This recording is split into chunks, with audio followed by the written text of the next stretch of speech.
It is Wednesday, May 7th, 2025. This is another edition of Baseball Today. That is my man, Trevor Plouffe. I am Chris Rose, producer Rob, and intern Sawyer along for the ride as well. What is that you're wearing today? It looks like is that velvet? It's a corduroy. It's a baseball jersey, a nondescript, non-team baseball jersey. I thought I'd throw it on today. This is a show called Baseball Today, Chris. Yes, it is. I was just actually watching the new NHL team being announced, the Utah Mammoth. I like that logo a lot. And then we started talking about woolly mice that are being developed in a lab to maybe bring back woolly mammoths. Let's get back to baseball, though. Yeah. I don't like that detour that we're taking today. Okay. But I do want to start out with the tip of the cap. It's to you. Everybody out there that has made this show and our channel successful, because we reached a milestone yesterday. 200,000 subscribers on our JM Baseball channel. So little golf clap or baseball clap for everybody out there. Some snaps as well. It's awesome. Obviously, we appreciate it. I mean, we try and provide you with really interesting content, whether that's in Jolly's world with a lot of the trivia, and he gets a lot of help from his friends back there in New York. You know, he puts out those great videos as well on Saturdays, which has helped boost things. We try and do our part with this show and with dugout discussions and a few other things. So we just appreciate your fandom. You can tell us what you love most about the channel down in the comments. That's cool. And by the way, no hard feelings. No hard feelings whatsoever. There's a lot of good content here. So spread the love. Make people feel empowered. Tell your friends. If you like the channel, tell your friends. True. That's true. It's always a good thing, because you would be shocked how many of, I don't know how many of your like close friends. We're a little older. Some of us even a little older than you. They're like, so what is it that you did? You know, and I explain to them. They're like, oh, I would love that. So I take their phone and I hit the subscribe button. Oh, that's nice. 1 million likes. Yeah. I always get, I don't get weirded out, but I'm like, I get reminded that a lot of people do listen to our stuff. Like I'll have the coaches on our youth team tell me, oh, I listened to your show the other day. I'm like, oh no, like, what did I say? Yes, I know. Sometimes I get like that, but I do appreciate the support. And I think the one thing that we do differently at John Boy Media than a lot of other places is we really have like a community. And I'm very, very appreciative of that. So thank you to everybody. Yes. So let's get to it. Texas Rangers, they got it done under their new offensive coordinator, or whatever we're calling Bret Boone these days, as the Jocks ruled the classroom at Fenway. Jock Peterson, he rips one out there to right field. That's a long run, and that skips up into the seats. Back-to-back book rule doubles. Seager scores from second. It's 2-0 Rangers. All right, two amazing things about that clip. First of all, I love it that he called it, what did he call it? Book something doubles instead of ground rule doubles. Book rule doubles. That was cute. I like that. I thought that was adorable. And then Jock Peterson, do you know what number RBI that was on the season for him? It was his second. Yeah. His second RBI. Oh my gosh. We're like 20% of the way through the season. He's got 2 RBI. That's crazy. 98 plate appearances, 88 at bats, 2 runs driven in. But that could be changing, Chris. I would imagine it will be changing at some point. Rangers climb back to 500 with a win. Now, we thought that if Texas could solve some of its rotation questions, they'd be in really good shape. Instead, are there still legit questions about this lineup? Oh, yeah, there are definitely questions about it. A lot of guys are still underperforming, but as you mentioned, they bring Bret Boone in, and maybe that changes things, because I think a lot of teams have been doing that, like trending this way, where you don't want to have straight analytically driven hitting coaches. You need a little bit of both. So they have a guy named Viele there I believe that's how you say his name, who's more of the analytically driven guy. And then you bring in a guy like Bret Boone, who's like, admittedly, he said it himself, that's not the kind of guy he is. And Bochy clearly isn't really that way either. But as for a hitter's perspective, there's a difference between a swing coach and a hitting coach. And I think a swing coach is great, biomechanics. And I think you can even lump into some of the analytics, like the data into the swing coach. That can kind of go both ways, but I'll lump that into the swing coach. A hitting coach will help you get through some of the dark days. Like, whether it is, some keywords, whether it's some drill that they have you do and it's a feel over what's real, like the hitting coach still is there to get you through slumps, to get you out of them, to help you get through the grind of a 162. I think that's been my one qualm with kind of where we've been going with our hitting coaches, our offensive coordinators, whatever you want to call them, is that we've been hiring guys that don't have a ton of big league experience. And that's okay. You don't have to have that to be a good hitting coach. But there are some times where I think it does help to be able to relate to what the guys are going through. Mm-hmm. And I think that's what Bret Boone, brings to the table. Even Jock Peterson was talking about, this is crazy, but he was talking about, I liked bats. He likes all different models of bats. He likes to talk bats. And he said in that clubhouse, everybody uses the same bat. Nobody likes to talk bats with him. Well, Boone comes in and he loves to talk bats. Like, that's one thing that, like, it just makes you feel comfortable. It can change the attitude and just the vibe of what's going on down there in the tunnel. So, I think the personnel there is okay. There's guys with track records there that have done it. I think maybe that change of attitude, change of the vibe can really help this team. Because you're right, the pitching has been great, Chris. How do you think that the discussion went with Bochy? It's probably like, Booney, just the only numbers you should care about are wins and losses. That's it. That's probably all he said. They said that Michael Young ran into him at a USC game where Boone was throwing out the first pitch. Mm-hmm. Later that night, he got a call from Bochy about coming and joining the staff. So I don't think this was a thing that was like, hey, like, they had him in their sights. No. I think this was something that just kind of happened. Yeah, I think Bret Boone was actually doing some podcast stuff. Yeah, he does. And that's, I don't know how much of that's going to continue, but we'll see. This was just last night, just the 14th time this year that they have scored 4 or more runs. Now, Smith and Langford, they've been great, top of the order. That's good. What Boone and the rest of his franchise has to figure out is how to get the negative out of the clubhouse. And when I'm talking about negative, I'm not talking about thoughts. I'm talking about war. Obviously, Berger got sent down last week, a little bit of a surprise. Simeon and Jock and Berger all are negative war players at this point. That is not good enough for guys that have gotten it done at the major league level. Few of them as World Series champions. I think they're fine. They found their footing. I think they're a dangerous squad. I really do. I think they're a dangerous squad. I think they're going to make some trades for some bullpen help. They always do. But Chris Young basically put an ultimatum down, like, we got to get going. It's just going to change, and it has. That has. All right, a couple of massive innings on Tuesday. We had Austin Wells, a grand slam that paced the Yankees' 10th spot in the 7th to beat the San Diego Padres' vaunted bullpen, which we put the whammy on yesterday when we sang their praises. My gosh. Meanwhile, in Chicago, the Giants, 9 spot in the 11th inning to beat the Cubs. Which offensive eruption was more of a statement, in your opinion? Both were great. I think it's the Yankees who, their bullpen blew the first game of the series. The Padres took apart Williams and Weaver. And then so to be able to do that the next night, I think is a statement. And then it was the guys that were doing. You see Wells here. You see Rice, Volpe.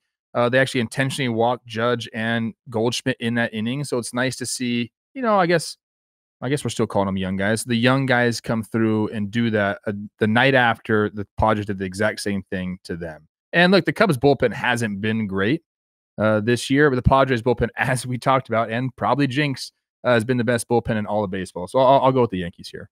Yeah, I mean, they got a couple of guys whom we talked about yesterday, had ERAs under like 1.5 or whatever it was, Morihone, Wandy. That sort of stuff happens, but that was a big inning for the Yankees. But there is a reason I'm wearing a Giants cap, and it's a couple of reasons. Number one, they blew a 5-3 ninth inning lead, right? They had 2 down, and Kyle Tucker, the guy with big feet, according to Pat Murphy, ended up tying the game, single up the middle, sent it to extra. So usually when that happens and you're at a joint like Wrigley Field where the place is bouncing, they've had an amazing first quarter of the year, and the Cubs are the best offense in baseball, you're like, God dang. if you're a Giants fan, you're like, God, this is just not going to work out. We're going to lose one that we had in the bag. Well, no, somehow neither team scored in the 10th, and then the 11th, they took it to Ryan Presley. So part of the reason that I would say it's because of what the Giants did. And you hang a 9 spot in an extra inning, that's the most ever for this franchise in a singular extra inning in 1929 and in 1940. They got 8 runs in separate extra innings. Here you put up a 9 spot. And the other part is that Ryan Presley this has now become a problem for them. He's got more walks than strikeouts. He's not providing any swing and miss. He's a guy that was so good in Houston. And when they made that trade, we were like, oh, okay, yeah, the Cubs really mean business. I think they're going to have to make another deal to solidify the back end. I think so too. I think they're going to have to go after a starter and a reliever, in my opinion. Yeah, I would agree with that. But also, it's good for the Giants from this standpoint. They're bottom quarter in batting average, bottom half in OPS. They are top half in the league in homers, bottom 6 in strikeouts. They're an offense that still has to prove it to me a bit. Moments like this can certainly go away. But they're a team I root for to stay in this thing because I want to see all 4 of those teams in the NL West stick around the entire season, because then I think it becomes kind of a front office battle between who makes the most shrewd move at the deadline. So I'm rooting for the Giants to stay in there, just like I'm rooting for the Diamondbacks, and I think the Padres are obviously good enough to stick around. Right now, Baseball Reference on their front page has the most likely playoff scenarios, and it is all the NL West teams, all 4 of those teams you mentioned, and then the Mets and the Cubs. So they've got the Braves and the Phillies out. Yeah. And Brewers, if you want to throw them in there. Wow. And the Reds. The Reds fans will say, hey, we're good enough to play too. Well, good. I want more teams. Okay, I want like 8 teams to be definitely out of it by the trade deadline. So at least there's some sellers, and I want to see a bunch of buyers. I want to just go. This is off. Let's just go off the cuff here. I'm sorry. This has nothing to do with what we just talked about. Okay. Because I was doing some research on Boone, and I was like, okay, that's kind of like a Sean Casey move. Like, they brought Yankees bringing Sean Casey to be their hitting coach. I feel like it's similar where it's like, hey, let's have a player perspective here. Let's have good vibe. Sean Casey, the mayor, all this stuff. The guy's been inducted into the Irish American Baseball Hall of Fame, the Kinston Professional Baseball Hall of Fame, the Cincinnati Reds Baseball Hall of Fame, and the Virginia Sports Hall of Fame. What the freak? Yeah. So obviously Case is a buddy of mine from MLB Network days. There's one other one that he should be in, and it's the Storytelling Hall of Fame. Yeah. Nobody tells a better story because, first of all, his arms, and he gets out like this. Rosie, you won't believe, dude. I had to submit. He tells the best John Cena story ever back when he was playing, and oh my gosh, it's legendary. He is a wonderful storyteller because he gets every ounce of energy into the story. So yeah, Case deserves all that stuff. He's a great, fun guy to hang out with, and he's gotten himself in great shape too. I think he ended up doing the Peloton and got ripped, and he's got one of his sons is a really good baseball player at Kent State. I don't know what he's up to these days, but all these coaches get together and it becomes like a challenge. Like, you don't want to be the coach that's not working out. Mm-hmm. Yeah, he got ripped. Yeah, he looks good. All right, we got a new channel alert for you. We're launching an all-new home for can't-miss challenges, collaborations, and general shenanigans. Time to introduce you to Warehouse Challenges. It's our newest channel where you're going to be able to watch your favorite Warehouse Games creators compete in one-off competitions, games, and contests with the help of some special guests from around the internet.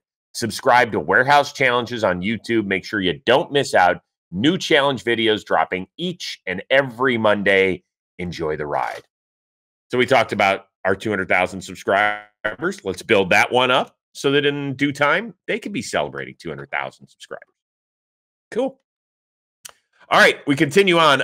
Bobby Witt had the walk-off win against the White Sox. The last play of the game was probably the least interesting moment of that entire 9th inning because I turned on the White Sox game. I said, man, they've got a 1-run lead. They got a chance to finish things off. Well, Royals get a man on, and then something wild happened. We got an infield pop-up, and Mydroth is under it. And you're thinking, okay, get an out, easy one. No, it bounces right off his head, and I think that's Palacios in right field who threw it like a little leaguer. Later on in the inning, I mean, this is just horrible. Later on in the inning, they had a chance to have a game-ending double play. It didn't happen. So I knew I had to tune into the post-game show where Chuck Garfien and Ozzie Guillen let him have it yet again. What? I just told BJ over there and the guys, I go, you know what? He said, I was the manager of White Sox. Says, hey, everybody stay on the field. Leave the lights on. We practice to 2 o'clock in the morning. Everybody go back to the field. Let's go. There's nothing you can do about it. It's like, oh, my God, what is this? Where do you want to start on this one?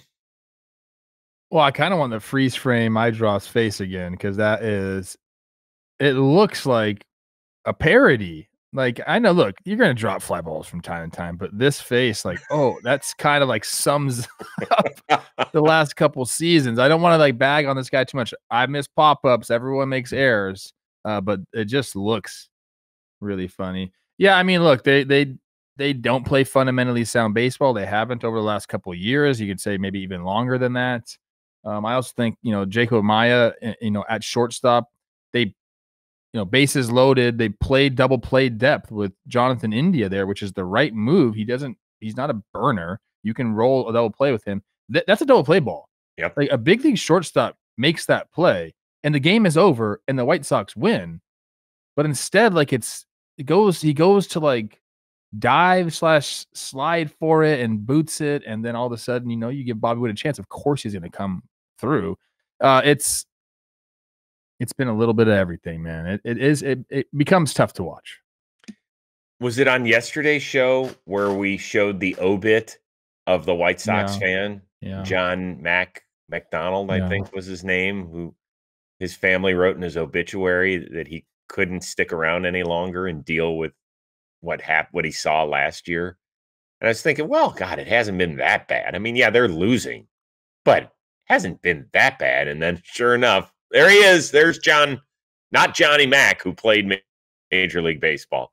This is a different Johnny Mac.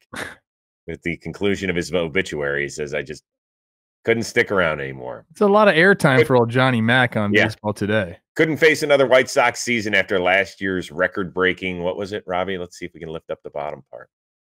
Meltdown. That's what it was. Record-breaking meltdown. So I guess my overall question is this. Is the White Sox play the last few seasons comical or painful? I think it's painful. I don't think in a market like Chicago with like the history that's there and the fans, like there's good fans in Chicago, man. It's just kind of sad to see where we've gone with this organization. And I know when Chris Getz took over, they're talking about rebuilding and doing all these things. I don't know, man. I don't think you can play that game anymore. Like, I just don't think you can play the rebuild game with the way the draft is set up now, with the lottery. I don't know how they get out of this, Chris. I don't. Well, I think because of the new rules, they're picking 10th, aren't they? Yeah, that's what I'm saying. Like, you can't lose and get the number 1 pick. That doesn't happen anymore. It's brutal. I've got, friends that are White Sox fans. We want to hear from you in the comments section. Are you laughing at this stuff? Or are you just like, God, what a joke in a painful way? Let us know. You don't have to be a White Sox fan to answer.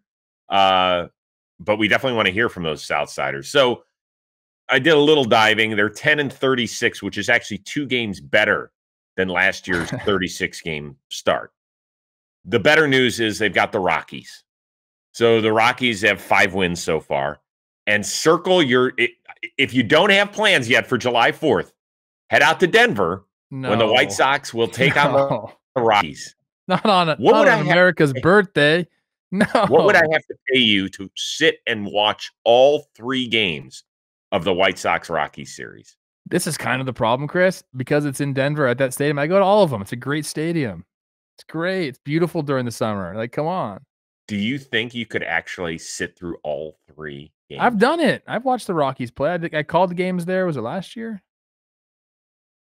I mean, I was Yeah, getting paid to be there, but okay, but that was Twins Rockies. This is White Sox Yeah. Rockies. Twins Rockies at the end of 20. I guess they were going to the playoffs that year, weren't they? Woo! That's a tough one. Do you think that they're going to? Do you think they'll flirt with last year's record? Yeah. Yeah, they're flirting, Chris. It's heavy petting right now. Like we'll see, man. Heavy petting. I haven't heard that term. Yeah, maybe it leads to soaking. You don't know what that is, do you? Hey, let's clean it up a little bit. Clean it up. We really went there today? I don't know. I just heard about that like 2 months ago, so it's still fresh in my mind. Really? Yeah, I didn't know what that meant. Oh. Now I do. Can't get it out of my head now. I know you've got people now looking stuff up on the show. Don't unsubscribe after that, please. Thank you. We're gonna go back to 199,997. Oh gosh, we lost followers. All right, I got a few interesting numbers from last night. Zach Gallen, another awesome performance against the Mets in 3 starts against New York teams. So that's 2 against the Mets, 1 against the Yankees. He's allowed 2 runs in 19 2/3. Meantime, rest of the league, he's given up 20 earned runs, less than 25 innings worth. The Phillies, they beat the Rays to improve to 20-15. That's the same 35-game start as 1980 and 2008, the 2 years that they won the World Series. And then the Cards, they get Paul Skeens 2-1.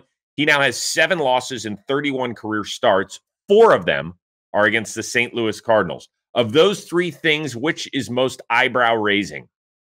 So it's the Zach Gallen versus the Mets thing for me, because I don't necessarily think it's a Mets issue or, he just feels comfortable against them.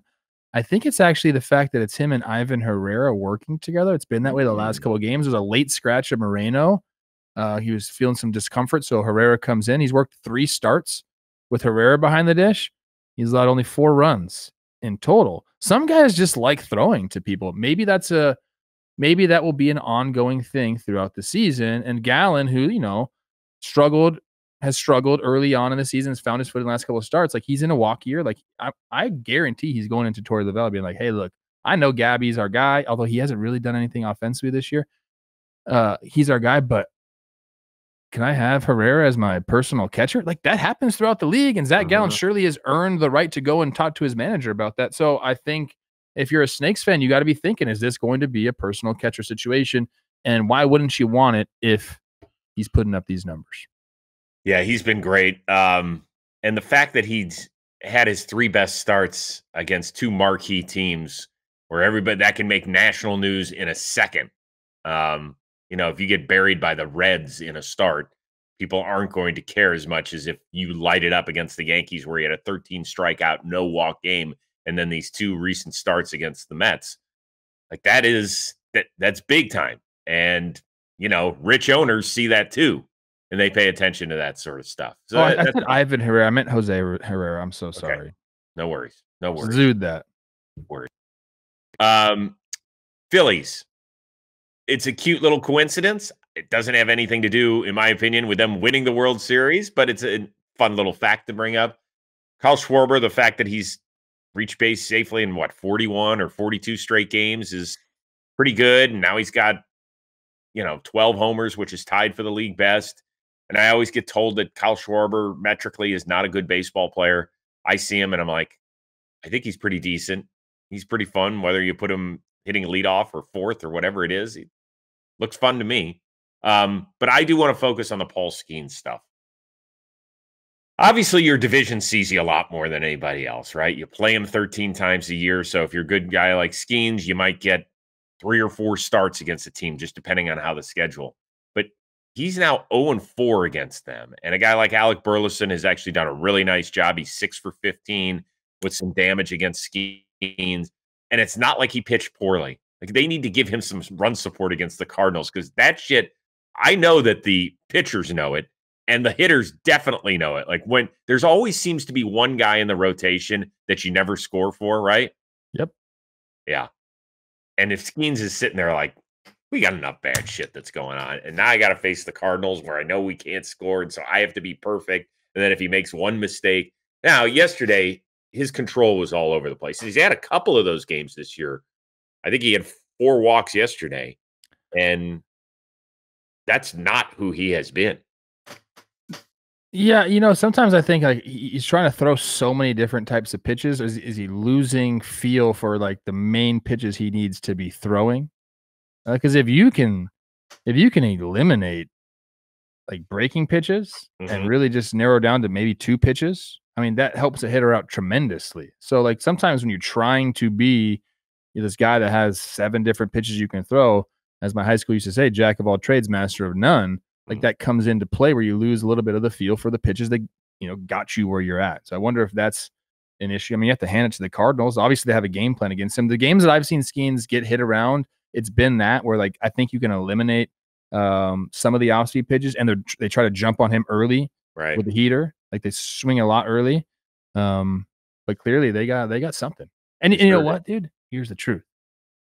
And I'm not saying this is actually happening, but when you're in division and you see a guy a lot of times, maybe they have a tip. Maybe they have some. Although they didn't score until the 6th inning yesterday, so that's probably not right. Right. It wasn't like he pitched poorly. No, he didn't. But I would say that if somebody's going to pick up something on you, it's going to be in division. Yeah, it's just interesting. As I said, the Cardinals have handed him 4 losses. No other team has handed him more than 1. Burleson has 6 hits against him. Nobody else has more than 4. Just some things to keep your eye on as we get going. That's it. Also, we'll end on this. Many of you obviously saw that Aaron Judge went deep for the 12th time this year. Maybe what you didn't see was what happened in the right field stands. So a guy catches it. He brought his mitt to the game, caught it, and starts, doing this with his dude. Ball falls out of his mitt. Guy notices it, picks it up, pockets it, put it in his pocket. Eventually, his friend was like, okay, you know what? We saw that too. Here, take the ball back. So were you more pissed that the guy took the ball and stuck it in his pocket, or were you more impressed that his buddy gave it back? Why would he give it back? You dropped the ball, bro. That's crazy to me. Really? You're saying you caught it and then you dropped it. So you're saying he didn't complete the catch. And so that's on him? That's on the dude in the green? That's on him, dude. Wow. I am sorry. Did I tell the story about how I botched the foul ball the other night at the Dodger game? Yeah, I think so. Yeah, I'm you not did. Sure. I know I've told you. I don't know if I told it on air. Like I dropped the pop. I had my glove, went over like a little catch like this, reached out and just hit off my heel. Like just so brutal. I mean, me and Chase Smydroth, the same guy. And somebody picked the ball up next to me, and I wasn't like, hey, I touched it first. Like, what? He dropped the ball. Well, this is different though, because he did clearly catch. He clearly caught the ball. The guy in green. In NFL rules, that is a no catch. Wow, you think that's a no catch? Oh, I don't know. I need to see a baseball action, a baseball move. I didn't see it. You know what? I want to ask producer Rob. Is that a catch or a non-catch by the guy in green? Dude, that's crazy. He gave the ball back. Maybe I'm a mean person. I don't know. I think just the way that it's coming out right there, it's like he has it in his glove, and like it's in his glove right there. Okay, so yeah, you think it's a catch? I think that's a catch. I think on the baseball field that would be ruled a catch. Yeah, Robbie for sure would give the ball back because he's the nicest guy. That's true. That's true. I do want to ask intern Sawyer, even though you lambasted him the other day and people got at you in the comments. Sawyer, just give me a yes or no. Is that a catch or is that a free ball? That's a catch. That's a catch. What did I even say to Sawyer? Why are people coming at me? I don't know. Like, he's an intern. Sometimes I got to give a little bit of ribbing, make the guy tough for the big leagues. And now, as you can see, if you're on YouTube or you can not hear, if you're on podcast version, Chris Rose has lost his ability to speak. The mic is gone. So I will be ending the show. I want to thank everybody. No, we're not going to help you, Chris. I want to thank everybody. We talked about you subscribing to the YouTube channel. Everyone that shows up and spends their day with us on Baseball Today, thank you. So for our one-of-a-kind producer, Robbie Sirocco, shout out Dan Rourke, our intern Sawyer, that is San Francisco Giants hat wearing Chris Rose. I am Trevor Plouffe. We will see you next time on Baseball Today. Bye, Rosie. This is great.